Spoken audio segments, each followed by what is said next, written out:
Hi guys, आज की video में हम जो विज़न आईएएस की जो मंथली मैगजीन है सितंबर के महीने की वो हम डिस्कस करने वाले हैं। उसका जो इन्वायरमेंट सेक्शन है वो आज की वीडियो में डिस्कस करेंगे और जो बाकी सेक्शन है वो हम डिफरेंट वीडियो में डिस्कस करते जाएंगे।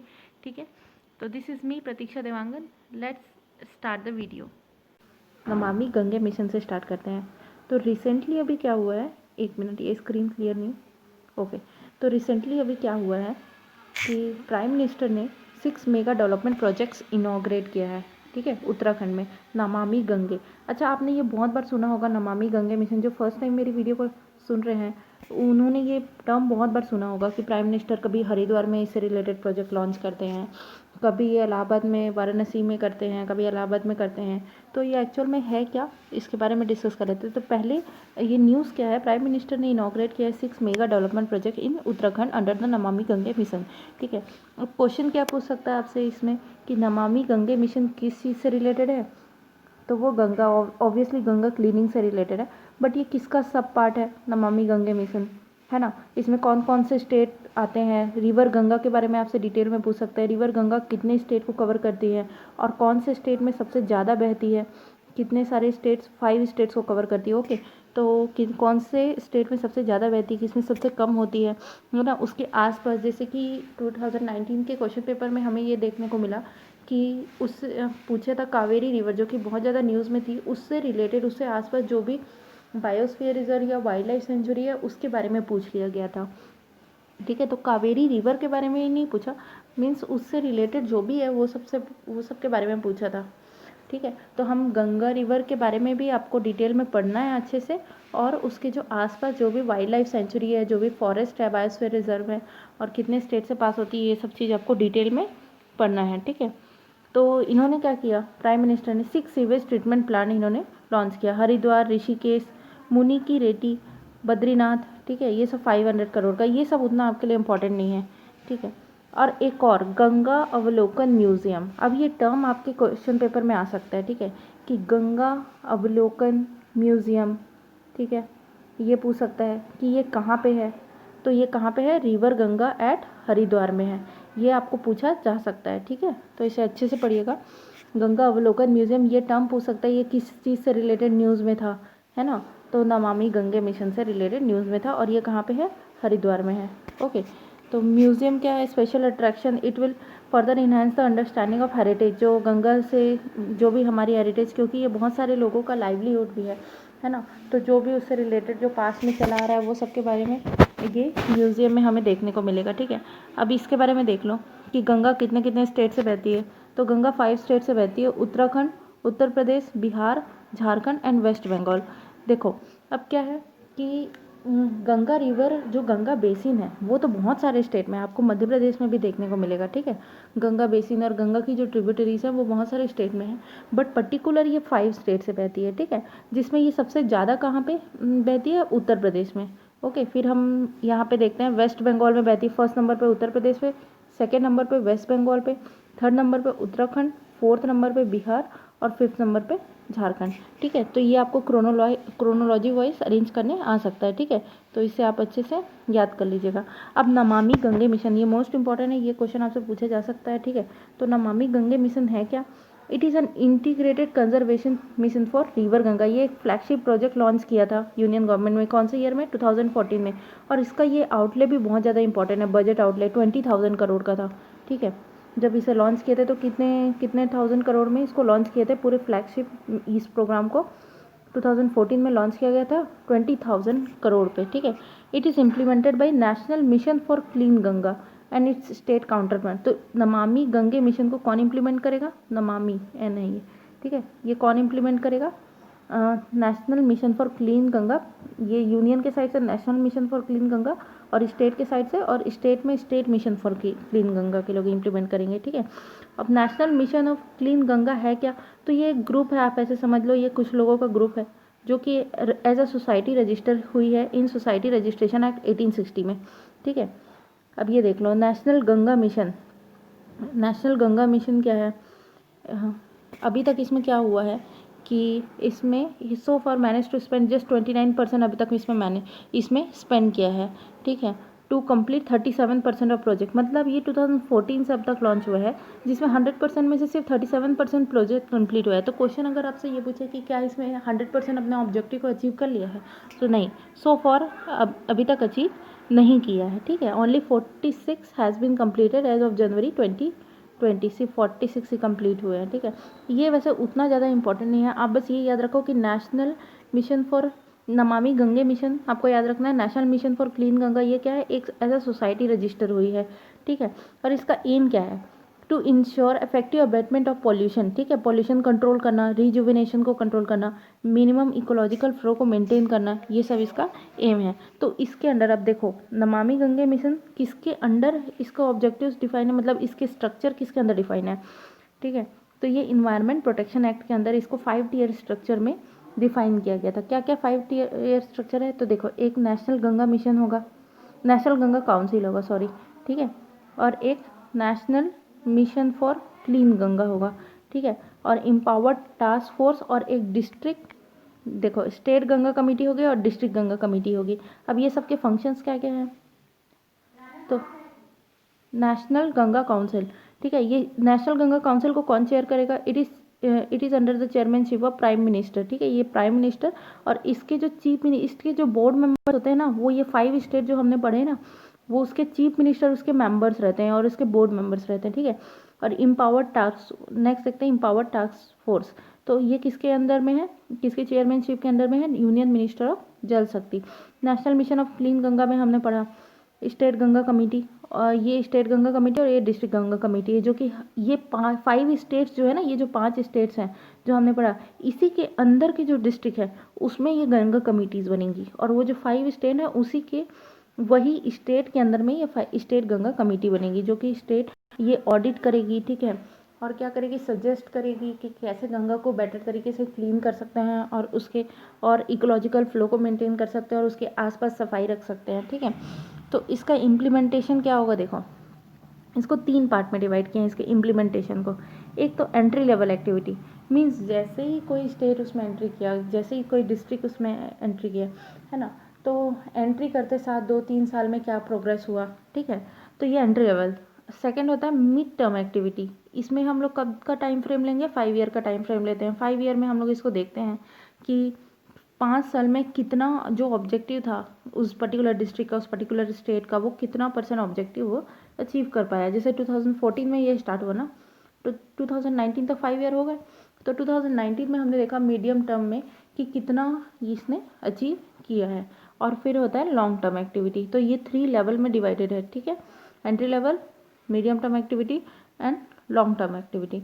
मेन पिलर्स इसके यही सब है, conservation, improvement of sewage infrastructure, है ना, सरफेस क्लीनिंग, अफॉरेस्टेशन मेंटेन करना, है ना, बहुत सारे प्लांट्स उगाना, ट्रीज उगाना, डेवलपमेंट ऑफ गंगा ग्राम, ये बहुत इंपॉर्टेंट है। गंगा ग्राम क्या होता है कि जो उसके आसपास विलेजेस हैं, ग्राम है ना, ये गंगा रिवर यहाँ से बह रही है, इसके आसपास जो भी विलेजेस हैं, ग्राम है, उस सबको इतने बेटर तरीके से बनाओ कि वो एक मॉडल विलेज बन जाए, क्या बन जाए, मॉडल विलेज बन जाए, ठीक है। तो ये है गंगा ग्राम, ये भी नमामि गंगा मिशन से रिलेटेड है, ठीक है। क्रिएटिंग पब्लिक अवेयरनेस, तो आपको ये तो याद रखना कि ये जो 5 टीयर स्ट्रक्चर है वो इन्वायरमेंट प्रोटेक्शन एक्ट 1986 के अंदर डिफाइन हुआ है, ना कि नेशनल गंगा मिशन के अंदर, ठीक है। अब क्या है इसमें, Ganga river basin management plan, इसमें वही सब है जो मैंने आपको बताया। अच्छा, एक चीज़ बहुत, जब आप आंसर राइटिंग में कभी लिखते हैं तो ये चीज़ ज़रूर लिखना, गंगा के बारे में कुछ भी आए तो, अविरल धारा, निर्मल धारा। अविरल धारा मीन्स कंटिन्यूस फ्लो, मतलब मिनिमम इकोलॉजिकल फ्लो मेंटेन करना है, और निर्मल धारा जो फ्लो हो रहा है वो अनपॉल्यूटेड फ्लो होना चाहिए, क्लीन होना चाहिए, ठीक है, सीवेज कम से कम होना चाहिए, नहीं होना चाहिए। तो इसमें गंगा टास्क फोर्स भी क्रिएट किया है इसके अंदर, ठीक है, जो कि ये अवेयरनेस स्प्रेड करने का काम करेगी, ठीक है। देखो अभी देखो कि इसमें इश्यूज़ क्या है इसमें। पहला इशू तो ये है इनएडिक्वेट सीवेज ट्रीटमेंट, सीवेज का ट्रीटमेंट नहीं हो पा रहा है, ठीक है। तो सीवेज का जो ट्रीटमेंट है वो सिर्फ 1/3 हो पा रहा है। इसको ऐसे समझ लो जैसे कि 12,000 million litre per day sewage generate होता है, पर ट्रीट कितना हो पा रहा है, सिर्फ 4,000 मिलियन लीटर पर डे, ठीक है।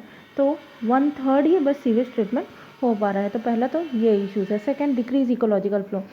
अब देखो कि अगर आपको ई फ्लो नेचुरल फ्लो होता है, रिवर की नेचुरल फ्लो आपको मेंटेन करनी है ना, तो अगर हाइड्रो इलेक्ट्रिक प्रोजेक्ट बन रहे हैं, है ना, तो कुछ वाटर तो स्टोर करके रखेंगे ना, वाटर तो स्टोर करके रखेंगे उसमें। और वाटर अगर स्टोर करके रखेंगे तो उसकी जो नेचुरल फ्लो है, रिवर की जो नेचुरल फ्लो है वो इम्पैक्ट होगी, है ना, जिसके कारण क्या होता है, सिल्टेशन भी इंक्रीज़ हो जाता है, ठीक है, वेलोसिटी ऑफ वाटर डिक्रीज़ हो जाता है और सिल्टेशन क्या होता है, इसके कारण इंक्रीज़ हो जाता है। इसलिए जो मिनरल्स होते हैं वो सब कहाँ सेटल हो जाते हैं, रिवर बेड पे सेटल हो जाते हैं। और भी इसका क्या एक रीज़न है, the decrease in flow has lead to increase ground water extraction, ठीक है, ग्राउंड वाटर एक्सट्रैक्शन बहुत ज़्यादा होने लगता है, जिसके कारण भी इकोलॉजिकल फ्लो क्या होता है, वो डिक्रीज़ होने लगता है। थर्ड है स्लज कंट्रोल, ठीक है, प्रॉपर जैसे कि हमने अभी देखा सीवेज कंट्रोल ठीक से नहीं हो पाता, स्लज कंट्रोल भी ठीक से नहीं कर पा रहे हैं, ठीक है। 5 स्टेट्स हैं, 5 स्टेट के बीच में कोऑपरेशन नहीं है। ऐसा थोड़ी नहीं कि उत्तर प्रदेश अपर बेसिन में है, ठीक है, तो उत्तर प्रदेश से नीचे वाले स्टेट कौन सा आता है, झारखंड से भी फ्लो होके जाती है ये, ठीक है। अगर झारखंड ने मान लो पूरा कंट्रोल कर भी लिया, हर चीज़ एकदम कंट्रोल कर दिया, हर चीज़ एकदम सही तरीके से कंट्रोल कर लिया, प्रॉपर क्लीनिंग सीवेज कंट्रोल सब चीज़ कर लिया, और उत्तर प्रदेश में अगर नहीं हो पा रहा है अच्छे से कंट्रोल, तो रिवर है ना, रिवर तो बह के यहाँ का पॉल्यूशन भी यहाँ आ जाएगा, है ना, तो इसलिए ये इम्पैक्ट करता है, ये एक इशू है। कॉस्ट ओवररन, अब देखो 20,000 करोड़ इसके लिए दिए गए थे, ठीक है, 20 करोड़ इसके लिए दिए गए थे, तो लेकिन ये 2014 में लॉन्च हुआ था, ठीक है, और उस समय जब एस्टिमेट किया गया था कि सीवेज ट्रीटमेंट प्लांट लगाएंगे, कुछ सीवेज ट्रीटमेंट प्लांट इतने करोड़ का लगाएंगे ये वो, तो वो सब क्या हो रहा है अभी, लगा क्या, अभी तक लग पाया नहीं लग पाया, और जिसके कारण कॉस्ट क्या हो गया, एक्सेलेट हो गया है, ठीक है। तो 1 पैसे पर लीटर एट 2010 प्राइस, उस समय ये 2010 के प्राइस लेवल पे एस्टिमेट किए थे, बट क्योंकि डेडलाइन मीट नहीं हो पाई, अब टाइम बढ़ते जा रहा है, इसलिए कॉस्ट ओवररन हो रहा है, ठीक है।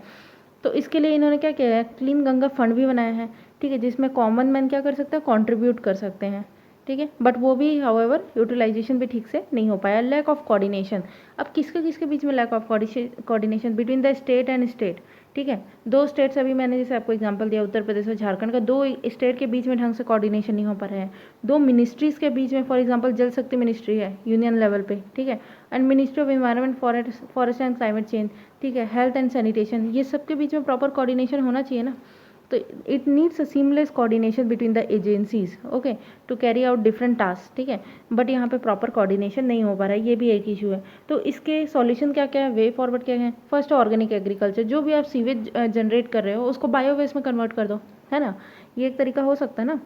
तो द यूज़ ऑफ पेस्टिसाइड है डबल इन लास्ट डिकेड, ठीक है, तो उस पेस्टिसाइड का यूज़ डबल हो गया है, तो हम लोग क्या कर सकते हैं, देखो आप वे फॉरवर्ड आपको जो भी मन करे आप अपने तरीके से बेस्ट वे फॉरवर्ड आप दे सकते हो, ठीक है। तो मेरा तो ये सजेशन, जैसे जब भी आप ऑर्गेनिक एग्रीकल्चर की बात करते हैं ना, तो जो सीवेज और ये स्लज है इसको आप क्या कर सकते हो, बायो वेस्ट में कन्वर्ट कर सकते हैं, और बायो वेस्ट को यूज़ कर सकते हैं हम एग्रीकल्चर में, ठीक है। तो इससे क्या होगा, पॉल्यूशन भी कम होगा और एग्रीकल्चर की प्रोडक्टिविटी भी इंप्रूव हो जाएगी, ठीक है। इंटीग्रेशन ऑफ स्ट्रैटेजीज, अब जो भी स्ट्रैटेजी है ना, जैसे कि रिवर लिंकिंग करना, रिवर डेवलपमेंट प्रोजेक्ट, ये सबको हम लोग इंडिविजुअल लेवल पे देखते हैं, बट इसको इंडिविजुअल लेवल पे ना देख के क्या करना चाहिए, इंटीग्रेशन ऑफ स्ट्रैटेजीज होनी चाहिए, ठीक है, जैसे कि pipe open defecation free, pipe सब ड्रिंकिंग वाटर, ये सब क्या होना चाहिए, इंटीग्रेट होना चाहिए आपस में, ताकि हम long term ecological and sustainability goal को मेंटेन कर सकें। Promote decentralise sewage treatment plant, तो अभी क्या है, अगर हम एक वास्ट सीवेज ट्रीटमेंट प्लांट लगा देते हैं एक ही पूरे गंगा रिवर पे एक ही, तो क्या वो अच्छे से वर्क कर पाएगा, या हम छोटे छोटे हर स्टेट में हर डिस्ट्रिक्ट में एक छोटे छोटे सीवेज ट्रीटमेंट प्लांट लगा दिए जो उस लोकल एरिया पे वाटर को क्लीन करके, मीन्स सीवेज को क्लीन करके पॉल्यूशन को रोकेंगे, उस रिवर को क्लीन बनाएंगे, तो ये ज़्यादा इफेक्टिव रहेगा ना, है ना। तो इसलिए किस चीज़ को प्रमोट करना है, promote decentralise sewage treatment plant, तो इससे क्या होगा, कॉस्ट भी कम लगेगा, कॉस्ट भी कम होगा, है ना, और बेनिफिट क्या होगा, ज़्यादा होगा लोकल लेवल पे। Develop and restore local storage को डेवलप करना है, जैसे कि पॉन्ड, लेक, वेटलैंड, ये सबको क्या करना है, स्टोर को, लोकल स्टोरेज को डेवलप करना है, ताकि ये फ्लड और ड्रॉट दोनों को कंट्रोल कर सके, ठीक है। रीस्टोरिंग लोअर ऑर्डर स्ट्रीम, तो रीस्टोर, जैसे कि जो गंगा की ट्रिब्यूटरीज है ना, अब वो गंगा बेसिन जो है वो तो बहुत स्टेट में फैला हुआ है, अगर हम उसको प्रॉपर तरीके से रीस्टोर कर पा रहे हैं, मतलब पूरे लोकल लेवल पे अगर हम जाके काम कर पा रहे हैं ना, तो बड़े लेवल पे अच्छे से वर्क हो पाएगा और कोऑर्डिनेशन हो पाएगा, है ना। Restore base flow through ground water recharge, तो इसके लिए भी रोबस्ट प्लानिंग की ज़रूरत है एंड रेगुलेशन की ज़रूरत है ना, जैसे जो हम वाटर यूज़ करते हैं उसके लिए अच्छा प्लानिंग की ज़रूरत है। तो अभी नेक्स्ट हम पढ़ेंगे ground water extraction, next topic यही है ना। तो चलो इसके बारे में पढ़ते हैं, ground water extraction in India. देखो ये जो सेंट्रल ग्राउंड वाटर अथॉरिटी, जब आप क्वेश्चन पेपर उठा के देखोगे 2020 का, अभी रिसेंट का जो क्वेश्चन पेपर उठा के देखोगे ना, उसमें ये वाला क्वेश्चन आया था कि क्या ये इन्वायरमेंट प्रोटेक्शन एक्ट के अंदर आता है। ये एक फर्स्ट स्टेटमेंट था और सेकंड थर्ड स्टेटमेंट चेंज थे उसमें, ठीक है, कि इंडिया में इतने % ओवर एक्सप्लॉयटेड कैटेगराइज हैं ग्राउंड वाटर, है ना। तो ये सब, वैसे तो ये सब डाटा उतना ज़्यादा इंपॉर्टेंट नहीं होता, बट क्योंकि अभी ग्राउंड वाटर और वाटर लिंकिंग ये सब बहुत ज़्यादा न्यूज़ में है क्लाइमेट चेंज की वजह से, तो आपसे पूछ सकते हैं, इसलिए ये बहुत ज़्यादा इंपॉर्टेंट है अभी, है ना। तो आप इसे एकदम अच्छे से पढ़िएगा, ठीक है। India use most ground water in India, ठीक है। तो जब भी ग्राउंड वाटर एक्सट्रैक्शन के बारे में बात करते हैं, मतलब इंडिया में कितना ग्राउंड वाटर यूज़ करते हैं हम, तो सबसे ज़्यादा इंडिया में यूज़ होता है, ठीक है। इंडिया में अराउंड कितना यूज़ होता है, अराउंड 25%। तो ये क्वेश्चन भी आया था, इंडिया में सबसे ज़्यादा यूज़ होता है, ठीक है। ग्राउंड वाटर यूज़र है इंडिया सबसे बड़ा, तो हाँ इंडिया सबसे बड़ा ग्राउंड वाटर यूज़र है, अराउंड 25%, ठीक है। जिसमें कि 17% आपका जो है ओवर एक्सप्लॉइटेड है, 5% critical, 14% semi critical and 63% safe में आता है, ठीक है। और सबसे ज़्यादा ओवर एक्सप्लॉइटेड एरिया कहाँ पे होगा, देखो आप इसको कॉमन सेंस से भी बता सकते हो कि जहाँ पे सबसे ज़्यादा एग्रीकल्चर होता है, जैसे कि Punjab, Haryana, Delhi, UP, western UP में, ठीक है, वहीं पे होगा सबसे ज़्यादा ओवर एक्सप्लॉइटेड एरिया। तो यहाँ पे ये जो रीजन है ये ओवर एक्सप्लॉइटेड रीजन में आते हैं, ठीक है। तो कितने, according to countries minor irrigation census 2013 and 14, इतने % ग्राउंड वाटर जो वेल्स है ना, वो ओन करते हैं। कौन ओन करते हैं, marginal small and semi medium farmers own करते हैं, holding up to 4 hectare land. मतलब जिनके पास 4 हेक्टेयर तक का लैंड है ना, या 4 हेक्टेयर से कम तक की लैंड है ना, उनसे कम तक की लैंड है, वो इतने %, 87% के आसपास वो लोग यूज़ कर लेते हैं, है ना, कंट्री का ग्राउंड वाटर वेल, ठीक है। अब देखो न्यूज़ में क्या चीज़ था, न्यूज़ में ये था कि जो सेंट्रल ग्राउंड वाटर अथॉरिटी है, ये किसके अंदर आता है, जल शक्ति मिनिस्ट्री के अंदर। ये क्वेश्चन आपसे पूछा जा सकता है, ठीक है। तो सेंट्रल ग्राउंड वाटर अथॉरिटी है, इन्होंने क्या किया है, लेटेस्ट गाइडलाइन इशू किया है। क्या क्या गाइडलाइन है वो देखते हैं कि कैसे कैसे वाटर को यूज़ करना है, ठीक है। तो इन्होंने एक टर्म दिया है, नो ऑब्जेक्शन सर्टिफिकेट, ठीक है। तो आपसे ये टर्म भी पूछा जा सकता है कि नो ऑब्जेक्शन सर्टिफिकेट किस चीज़ से रिलेटेड है, रिवर से रिलेटेड है, ग्राउंड वाटर से रिलेटेड है, सरफेस वाटर से रिलेटेड है ना। तो ये चीज़ आप याद रखना, नो ऑब्जेक्शन सर्टिफिकेट, ठीक है।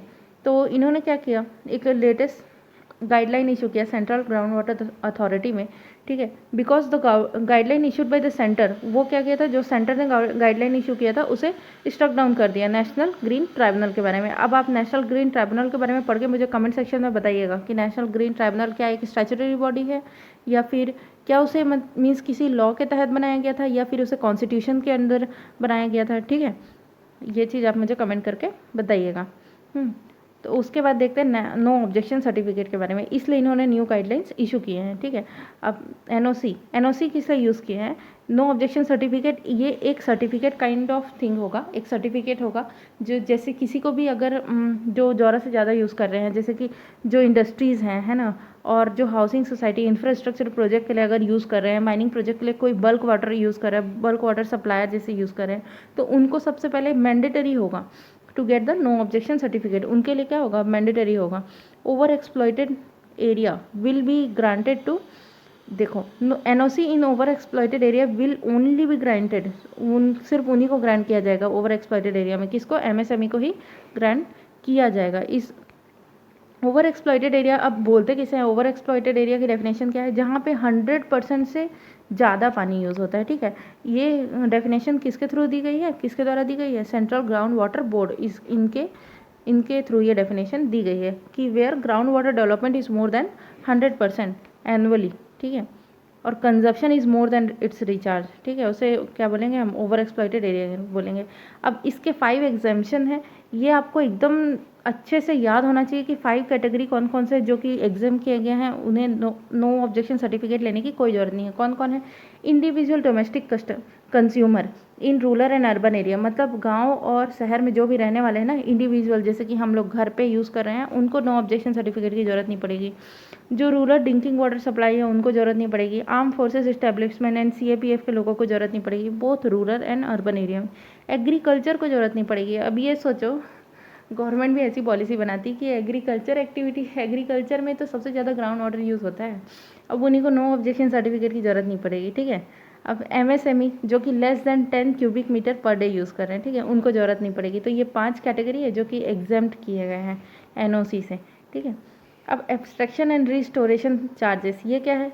तो जो भी एनओसी होल्डर होंगे, जो जिनके पास नो ऑब्जेक्शन सर्टिफिकेट होगा, तो उनको कुछ चार्ज देना पड़ेगा उसके बदले में। तो वो चार्ज को क्या बोल रहे हैं?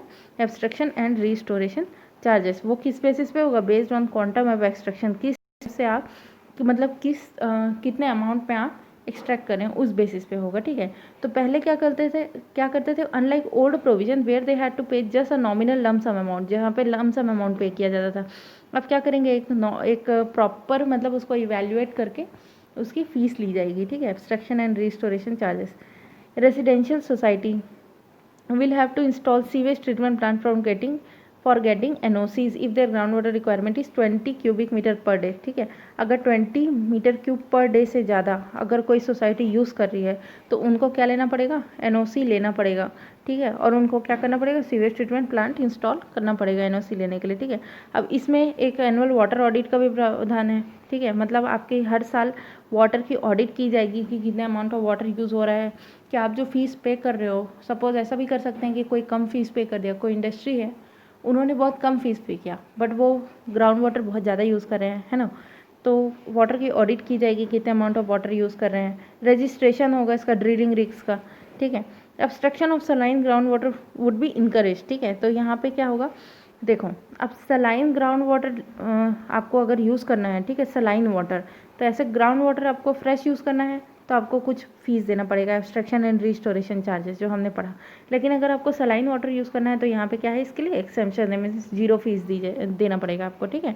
तो such industries shall be exempted from paying ground water extraction charges. Protection of wetland area, तो वेटलैंड यहाँ पे क्या बोला है? Projects falling within 500 metre, ठीक है, उसको हम क्या बोलेंगे? जो कि 500 मीटर जो कि डिमार्केटेड वेटलैंड एरिया है, वहाँ पे मैंडेटरी एनओसी आपको लेना ही पड़ेगा, ठीक है। एनओसी लेना पड़ेगा और उसका कुछ एब्स्ट्रैक्शन चार्ज वो देना पड़ेगा, ठीक है, ताकि आप वेटलैंड को अफेक्ट ना कर पाएँ। अब नेक्स्ट है इन्वायरमेंटल कंपनसेशन। अब इन्वायरमेंटल कंपनसेशन में क्या होगा? अगर किसी के पास वैलिड एनओसी नहीं है, ठीक है, तो उसको क्या बोलेंगे? वो इलीगल तरीके से है, इलीगल तरीके से ग्राउंड वाटर को यूज़ कर रहा है, उनको मिनिमम कंपनसेशन 1 लाख तक का देना पड़ सकता है, ठीक है। और उनके ऊपर पेनल्टी भी लगाई जा सकती है। पेनल्टी कितने तक की? 50,000 टू 10 लाख, ये इंपॉर्टेंट है। अब ये क्या करेंगे? यूपीएससी आपको क्या करेगी? 3 स्टेटमेंट देगी, उसमें से ये बोल देगी कि अगर आप इसे कंप्लाई नहीं करते हैं, एनओसी की कंडीशन से कंप्लाई नहीं कर सकते हैं, तब भी आपके ऊपर कोई पेनल्टी नहीं लगेगी, कुछ ऐसा बोल देगी, ठीक है। तो ये आप याद रखना कि इसके ऊपर कितने से कितने तक पेनल्टी लगा सकती है? 50,000 टू 10 लाख तक का पेनल्टी लग सकता है, ठीक है। अब टाइम पीरियड, क्या है टाइम पीरियड एनओसी इशू करने का? एनओसी तो इशू कर दिए, नो ऑब्जेक्शन सर्टिफिकेट तो मिल गया, बट वो कितने टाइम के लिए मिलेगा? Will be valid for 2 to 5 year depending upon the entity, ठीक है। सपोज कोई बड़ी फैक्ट्री है, उसके लिए एनओसी लेना है तो वो 5 ईयर तक की एनओसी लेंगी, है ना। तो वो डिपेंड करता है एंटिटी पे। और इस बीच में क्या होगा? State and union territories are free, वो क्या कर सकते हैं? अपने रिव्यू कर सकते हैं अपनी इलेक्ट्रिसिटी पॉलिसी को, ठीक है। एक सुटेबल वाटर पॉलिसी ला सकते हैं, वाटर पॉलिसी डाइवर्सिफिकेशन हो सकता है, वो क्रॉप डाइवर्सिफिकेशन और उसके लिए एक पॉलिसी ला सकते हैं बाकी चीज़ों के लिए, ठीक है। अब कंसर्न्स क्या क्या हैं इसमें? देखो, कंसर्न्स ही तो इम्पोर्टेंट है ना, यही हमने लास्ट में भी पढ़ा, conflict between state and centre, यही तो हमने लास्ट में भी पढ़ा कि स्टेट और स्टेट के बीच में कॉन्फ्लिक्ट होता है, प्रॉपर कोऑर्डिनेशन नहीं हो पाता है। अब यहाँ पे स्टेट एंड सेंटर के बीच में कैसे कॉन्फ्लिक्ट हो सकता है? देखो, वाटर क्या है? वो एक स्टेट सब्जेक्ट है, पर यहाँ पे लॉ कौन बना रहा है? लॉ कौन बना रहा है? सेंटर बना रहा है ना। तो ये एक हो सकता है कि वाटर एक स्टेट सब्जेक्ट है, बट गाइडलाइंस तो क्या देना चाहिए? गाइडलाइंस किसको देना चाहिए? स्टेट को देना चाहिए, बट यहाँ पे लॉ कौन बना रहा है? सेंटर बना रहा है, and centre is already under great strength. अब एग्जेम्पशन, ये भी एक है, exemption from of the agriculture sector, ठीक है। अब देखो भाई, एग्रीकल्चर ही तो सबसे ज़्यादा ग्राउंड वाटर यूज़ करता है, 90% यूज़ करता है। देखो, जो 100% है उसमें से 90% कौन यूज़ करता है? एग्रीकल्चर सेक्टर यूज़ करता है, ठीक है।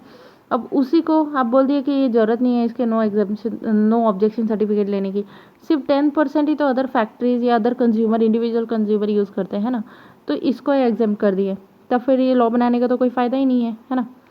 इम्प्लीमेंटेशन इशू, अब इम्प्लीमेंटेशन ज़्यादा डिफिकल्ट है किसी चीज़ का लॉ बनाने से, ठीक है। गाइडेंस तो दे दिए बट इसका ये ज़्यादा डिफिकल्ट है इसको इम्प्लीमेंट करना, ठीक है। सिंगल विंडो क्लियरेंस, ये कॉन्फ्लिक्ट रेस कर सकता है इंडस्ट्रीज़ को। मे बी ये इंडस्ट्रीज़ को ऐसा हो सकता है कि कम अट्रैक्ट करे, because water free water policy थी पहले, तो इंडस्ट्रीज़ अपनी मर्जी से जगह चूज़ करती थी, हाँ, वाटर सेलेक्ट करती थी, वाटर के रिलेटेड कोई बाउंडेशन नहीं था उनके ऊपर, है ना। अब ये क्या कर सकता है, इंडस्ट्रीज़ को डिस्करेज कर सकता है ना।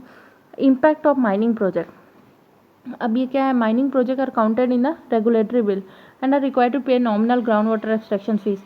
अब इसमें क्या होगा कि नेगेटिव हाइड्रोलॉजिकल इम्पैक्ट होंगे, ठीक है। मे बी वही जो मैंने बताया कि माइनिंग प्रोजेक्ट्स क्या हो सकते हैं, इससे इम्पैक्ट कर सकते हैं। Not addressing depletion of ground water, हाँ आपने ये तो बोल दिया कि चलो कि एनओसी ले लेना 2 to 5 ईयर तक के लिए, ठीक है, कुछ एब्स्ट्रैक्शन एंड रिस्टोरेशन चार्जेस दे देना, बट क्या उसके लिए कर रहे हो कि कुछ कर रहे हो कि उसको स्टॉप करने के लिए, ताकि ग्राउंड वाटर लोग ज़्यादा यूज़ ना करें, उसको स्टॉप करने के लिए कुछ किया जा रहा है? नहीं, आप तो बस चार्जेस लगा दिए हो, है ना। अनइंटरप्टेड तरीके से तो अभी भी यूज़ कर सकते हैं क्रिटिकल और सेमी क्रिटिकल एरिया में, अभी भी इसको जैसे कि स्टोरेज करने के लिए प्रॉपर ये सब करने के लिए कुछ कर रहे हैं कि अभी भी गवर्नमेंट कुछ नहीं कर रही है, ठीक है। तो वे फॉरवर्ड, अच्छा इससे पहले ये देख लेते हैं, रुको क्या क्या, हाँ सेंट्रल ग्राउंड वाटर अथॉरिटी क्या होता है। सेंट्रल ग्राउंड वाटर अथॉरिटी, ये क्वेश्चन आया था, ठीक है, ये मोस्ट इंपॉर्टेंट है।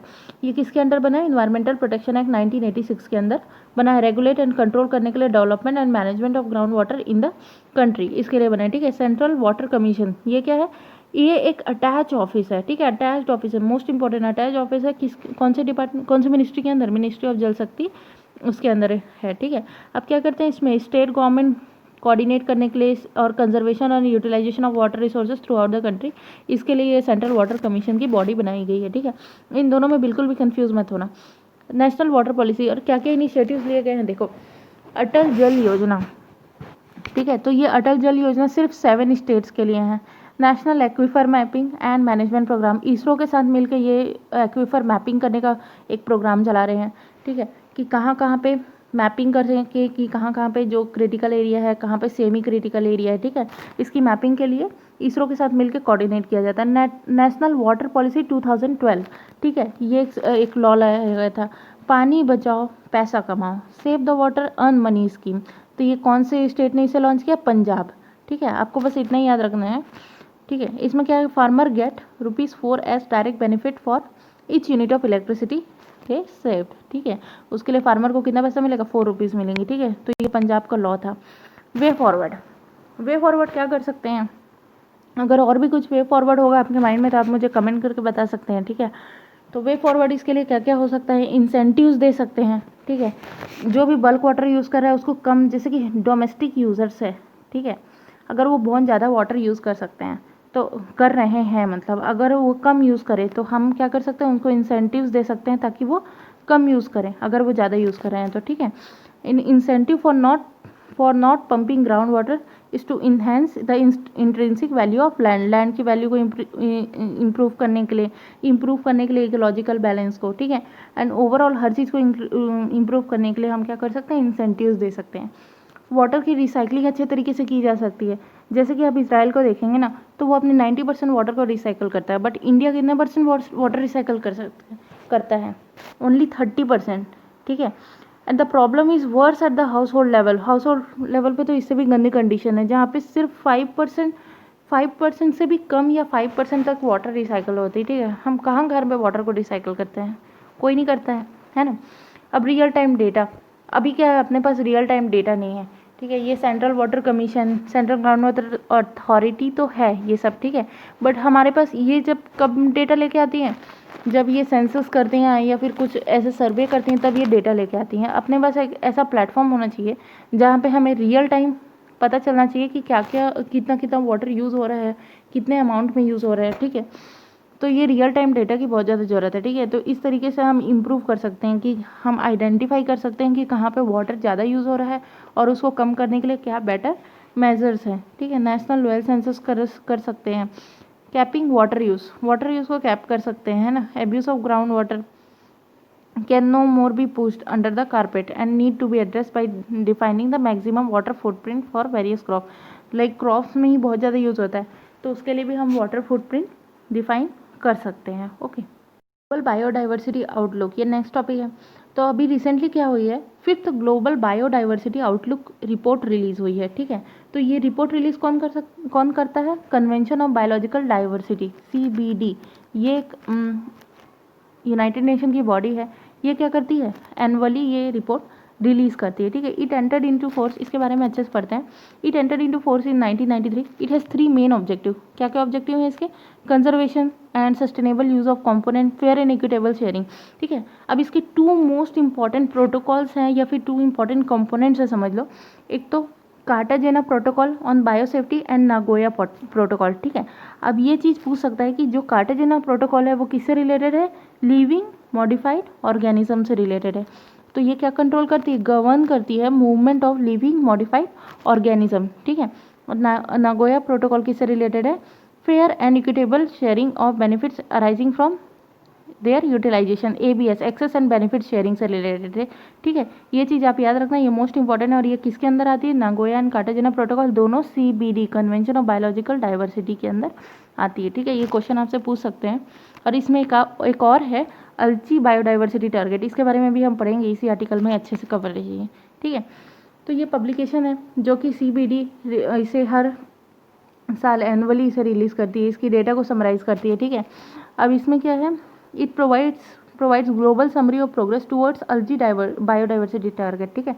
अब इसमें ये क्या किया जाता है, एनुअली जब ये डेटा रिलीज़ होती है तो ये हम हर साल ये बताती है कि जो अल्जी बायोडाइवर्सिटी टारगेट है उसमें कितना अचीव हुआ और कितने से हम लैग कर रहे हैं, कितना हमको टारगेट और अचीव करना है। तो ये क्या है, अल्जी बायोडाइवर्सिटी टारगेट, ये 20 टारगेट का एक सेट है जो पूरी दुनिया ने मिलकर बनाया है। सब एक साथ इकट्ठे हुए और बोले कि ये 20 टारगेट जो है ना इसको हम अचीव करेंगे।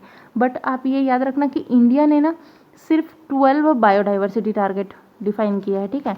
अल्जी बायोडाइवर्सिटी टारगेट ये यूनाइटेड नेशन का टारगेट है 20 अचीव करने का, बट इंडिया के सिर्फ 12 टारगेट है, ठीक है। तो progress made in Aichi biodiversity target, ठीक है। तो कोई भी अभी तक 20 टारगेट में से कोई भी फुल्ली अचीव नहीं हुआ है, ठीक है, ग्लोबल लेवल पे। Only 6 has been partially achieved, ठीक है। Suggestion to achieve 2050 vision on biodiversity, तो ये टर्म आप याद रखना, ऐसे ऐसे टर्म UPSC के बहुत फेवरेट होते हैं, ये सब चीज़ UPSC पूछ लेता है, ठीक है। तो 2050 विजन फॉर बायोडाइवर्सिटी, तो ये पूछ सकता है UPSC ये किस चीज़ से रिलेटेड है, तो ये CBD या फिर अल्जी बायोडाइवर्सिटी टारगेट से रिलेटेड है, ठीक है। तो इसमें ये सब बताया कि forest, land and forest transition कैसे करते हैं, कैसे हो रहा है, जैसे कि डिग्रेडेशन हो रहा है, ठीक है, और क्या हो रहा है, रीस्टोर ढंग से हम कर नहीं पा रहे हैं, ठीक है। तो इसका विजन में क्या क्या बताया, विजन में हमको क्या करना है, हमको रीस्टोर करना है इकोसिस्टम को, ठीक है, रिवर्स करना है डिग्रेडेशन को, और ज़्यादा प्लांट्स लगाने हैं, reduce and mitigate land use change, ठीक है। लैंड यूज़ को जो पैटर्न है जो अभी तक चला आ रहा है, हम उसको क्या कर सकते हैं, मिटिगेट करना है हमको, ठीक है। सस्टेनेबल फ्रेश वाटर ट्रांजिशन करना है, जैसे कि प्रॉपर वाटर फ्लो को गारंटीड करना है, improving water quality, protecting critical habitat, controlling invasive species, ये सब हमको करना है, कनेक्टिविटी मेंटेन करना है, फ्रेश वाटर की रिकवरी करना है, ठीक है। Sustainable fisheries and ocean transition, जैसे कि ओशन ट्रांजिशन है तो ओशन से रिलेटेड होगा, जैसे मरीन और इकोसिस्टम, कोस्टल इकोसिस्टम को इम्प्रूव करना है, ठीक है, रीबिल्ड करना है, मैनेज करना है एक्वाकल्चर को, sustainable and food security and livelihood को इन्हेंस करना है, जो कोस्टल लाइवलीहुड होती है उसे। सस्टेनेबल एग्रीकल्चर ट्रांजिशन, मतलब एग्रीकल्चर के नेगेटिव इम्पैक्ट्स को रोकते हैं, ठीक है। एग्रो एग्रीकल्चर को इंक्रीज़ करना है, ऑर्गेनिक फार्मिंग को इंक्रीज़ करना है, रीडिज़ाइन करना है एग्रीकल्चर सिस्टम को। सस्टेनेबल फूड सिस्टम ट्रांजिशन, इसमें क्या है कि फूड सिस्टम, जैसे कि फूड सिक्योरिटी को हमें प्रमोट करना है, फूड सिक्योरिटी पे ज़्यादा ध्यान देना है, प्लांट बेस्ड होना चाहिए, मॉडरेट कंजप्शन होना चाहिए, बहुत ज़्यादा कंजप्शन नहीं होना चाहिए, moderate consumption of fish and meat, ठीक है। कट करना है वेस्ट को in food supply and consumption को, ठीक है। सिटीज़ एंड इंफ्रास्ट्रक्चर ट्रांजिशन में क्या है, तो ग्रीन सिटीज़ या ग्रीन इंफ्रास्ट्रक्चर को हमें प्रमोट करना है, ठीक है, और रिड्यूस करना है environmental footprint of cities and infrastructure, ठीक है। सस्टेनेबल क्लाइमेट एक्शन ट्रांजिशन, तो क्लाइमेट जो नेचर बेस्ड है सॉल्यूशन हमें वो निकाल के लाना है, फॉसिल फ्यूल का कम से कम यूज़ करना है, उसे फेज आउट करना है, ठीक है, ताकि इस सब का नेगेटिव इम्पैक्ट ना पड़े। अब ये वन हेल्थ अप्रोच या वन हेल्थ ट्रांजिशन आप बोल लो, ये मोस्ट इंपॉर्टेंट है क्योंकि ये लास्ट ईयर भी बहुत ज़्यादा न्यूज़ में था। वन हेल्थ ट्रांजिशन या वन हेल्थ अप्रोच, ये क्या होता है, देखो वन हेल्थ मीन्स जो भी प्लांट है और जो एनिमल है ठीक है। प्लांट को कुछ डिजीज़ होता है तो वो एनिमल तक भी पहुंच सकता है, और एनिमल को कुछ होता है तो उसका इम्पैक्ट प्लांट्स में भी दिखता है ना। तो ये सब लोग क्या है, वन हेल्थ। हमें सबकी हेल्थ के बारे में बात करना है, इंटीग्रेटेड हेल्थ के बारे में पढ़ना है, ठीक है, इंटीग्रेटेड हेल्थ के बारे में डिस्कस करना है। तो हम ऐसा नहीं कि सिर्फ हम एनिमल्स की हेल्थ को प्रमोट या अपनी हेल्थ को प्रमोट करें, अरे बाकी एनिमल्स भी तो हैं, उनकी भी हेल्थ को प्रमोट करना है। अभी जैसे जूनोटिक डिसीज़ फैल रहे हैं, ठीक है, कुछ कुछ एनिमल से, पिग से फैल रहे हैं, है ना, तो वो इंसानों में भी तो फैल जाते हैं ना। तो इसलिए एनिमल्स की हेल्थ को भी और प्लांट्स की हेल्थ को भी दोनों को साथ में लेकर चलना है। तो यही है वन हेल्थ अप्रोच, ठीक है। तो इकोसिस्टम को मैनेज करना पड़ेगा इसलिए ठीक है, अर्बन इकोसिस्टम को प्रमोट करना है, ठीक है, वाइल्ड लाइफ का use as well as the use of wildlife through an integrated approach को हमें प्रमोट करना है, ठीक है।